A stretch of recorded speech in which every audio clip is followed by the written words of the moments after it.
Un collecteur cassé peut-il faire perdre 40% de puissance? Eh bien, c'est ce que je vais essayer de regarder, puisque ici, on a une cassure sur le collecteur. Le collecteur, je pense qu'il est mort, hein, évidemment. C'est pas vraiment là la question. Je pense pas qu'on puisse le réparer. Je pourrais en acheter un d'occasion ou éventuellement un neuf, ou en faire un sur mesure. La question aujourd'hui que je me pose, c'est est-ce que c'est possible, en bouchant le trou ou en essayant de boucher le trou, est-ce que c'est possible de retrouver la puissance? Et puis est-ce que vraiment le manque de puissance peut venir de ça? Alors c'est ce qu'on va regarder. Je vais nettoyer un petit peu la fissure, histoire d'avoir un peu d'accroche. Je vais essayer de boucher la fente comme je peux. Et puis on va regarder un peu ce que ça donne. Aujourd'hui, le Sirocco, au lieu de faire à peu près 140 chevaux, il en fait environ 90. Alors là, je mets un petit coup de papier de verre. Je ponce un petit peu pour retrouver un métal un peu plus nu avec un peu moins de rouille. C'est un peu une solution provisoire, alors je vais pas y passer 3 mois non plus. J'espère juste constater une différence. Ce qui n'est, je pense, quand même pas gagné, mais bon. Moi, je crois toujours au Père Noël.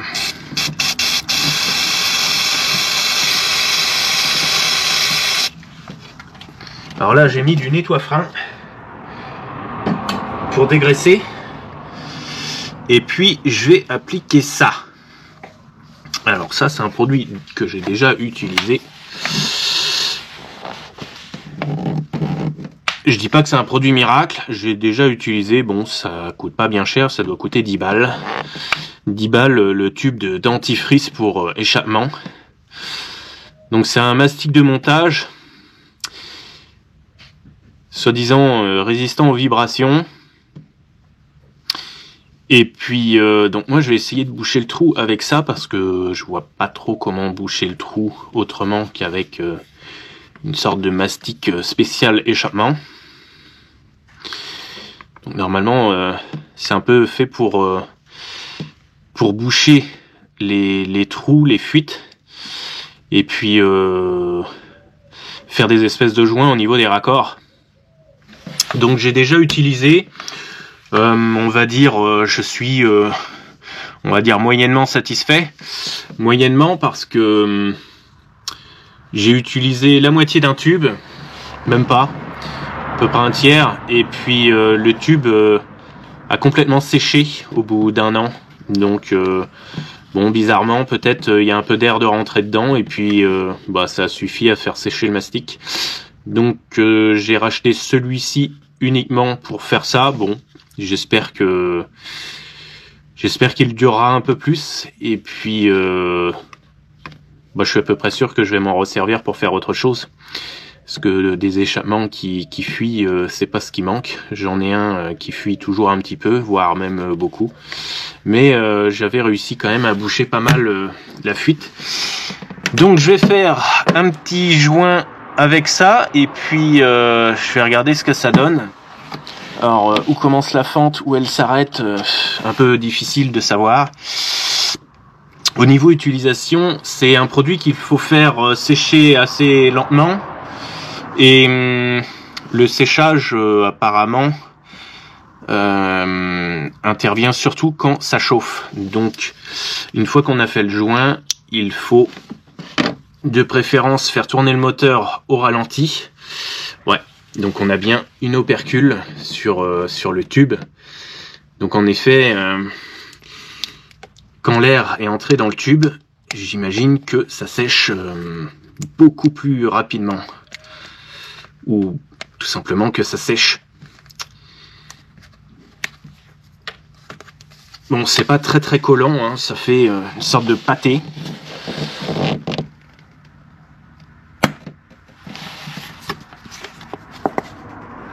Je crois que j'avais un peu d'air dans le tube. On va étaler ça en espérant que ça rentre un peu.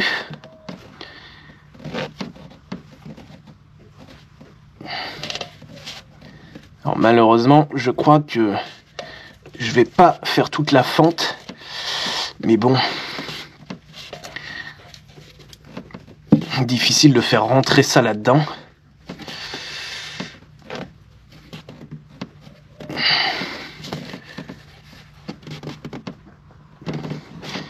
Voilà.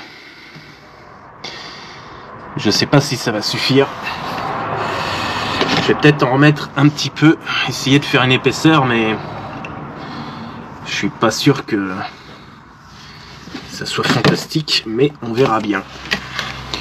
Ça peut peut-être réduire un petit peu la fuite et le débit. Donc j'espère obtenir un résultat. Comment je vais constater une différence? Eh bien, c'est pas très compliqué. Je vais faire une épreuve du 0 à 130. Et puis, en faisant une épreuve du 0 à 130, je vais chronométrer à l'aide de YouTube, parce que j'arrive à peu près à chronométrer en faisant une sorte de montage. Et puis, je vais voir assez facilement ce que ça donne.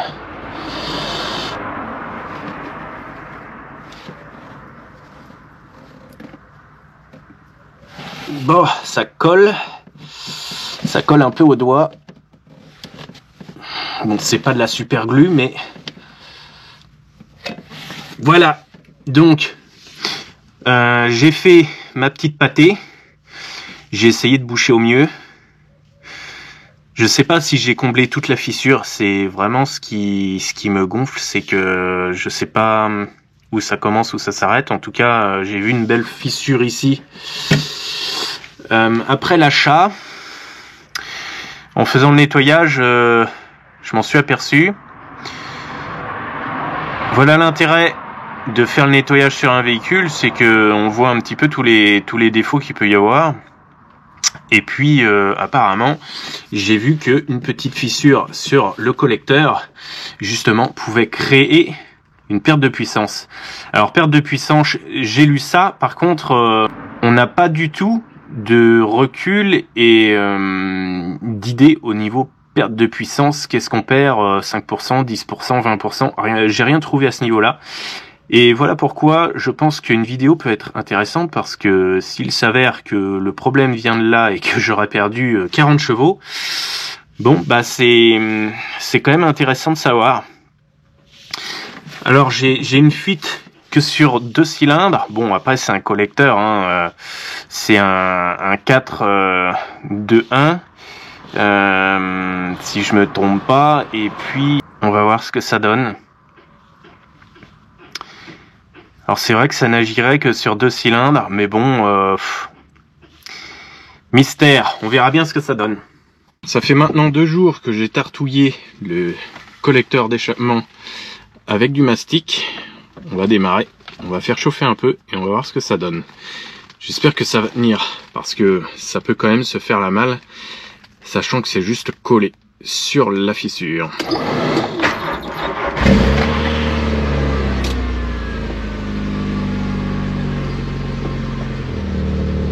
Jeter un œil sur ce que ça donne. Pour le moment, ça a l'air de tenir. Alors pour le moment, ça a l'air de tenir. Donc ce que je vais faire, c'est que pour faire sécher le mastic, je vais mettre en cuisson, je vais faire chauffer un petit peu le collecteur sans accélérer. Je vais juste faire tourner le moteur. Ainsi, le mastic devrait vraiment sécher à cœur, parce que là, il est seulement sec en surface et surtout, il est encore un petit peu mou. Donc en chauffant le collecteur, le mastic devrait durcir, et là en principe l'étanchéité devrait quand même augmenter sacrément. Ensuite, une fois qu'il sera bien dur, je pense peut-être demain, je verrai si le moteur prend plus facilement des tours. J'ai fini la cuisson de mon petit bricolage. Alors qu'est-ce que ça donne? Le dentifrice a durci, ça fait un petit peu comme une espèce de mousse expansive assez dure. J'espère que ça va tenir. Il n'y a plus qu'à faire un essai pour voir si, au niveau des performances, j'ai regagné quelque chose. Après ce petit bricolage du collecteur, j'ai bien sûr fait un 0 à 130. On regarde ça tout de suite. Je vais vous mettre quand même l'ancien 0 à 130 et le nouveau 0 à 130. J'ai gagné 5 secondes. Il s'avère que, apparemment, la fuite au niveau du collecteur, la fissure, diminuait fortement les performances de ce Sirocco. Bon, aujourd'hui, j'ai un nouveau petit souci. Pompe à essence, apparemment, peut-être un peu bouché, donc il va falloir que je regarde ça. Et enfin, j'espère que je vais pouvoir finir par rouler avec.